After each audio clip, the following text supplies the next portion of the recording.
walang magiging okay. Ang susunod na programa ay rated PG. Ito ay nangangailangan ng patnubay at gabay ng magulang para sa mga batang manunood.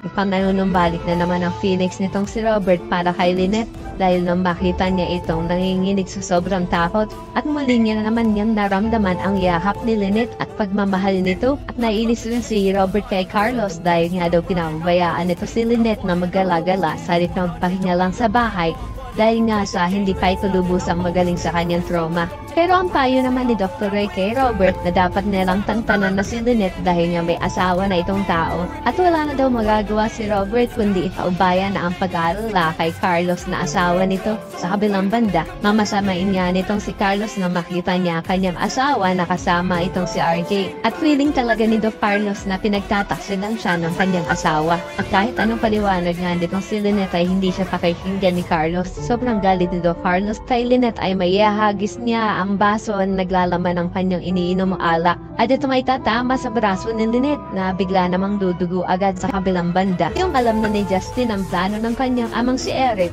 kung paano nito mapapabalsa ang Apex ng madali na hindi sila nakahalata at ito ngay sa pamamagitan ng pagkuha ni Eric sa buong tiwala at loob nitong si Giselle ay gagawin niya ni Justin ang kanyang part na lalo siyang magwawala sa harap ng kanyang ina.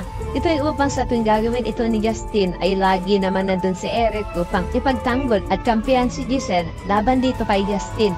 Nagawa-gawa lang naman talaga nila. Kunwari pa nga ay mamamagitan si Eric at magiging tulay sa kanilang dalawa para makuha ni Giselle ang loob ng kanyang anak. Kaya naman isa ka rin sa mga sang-ayon na dapat nang ma-realize ni Lynette ang ginagawang pamamaltrato sa kanya ni Carlos. At agad-agad ay dapat niya na itong hiwalayan bilang asawa. Ay pakilike ang video na ito and don't forget to subscribe.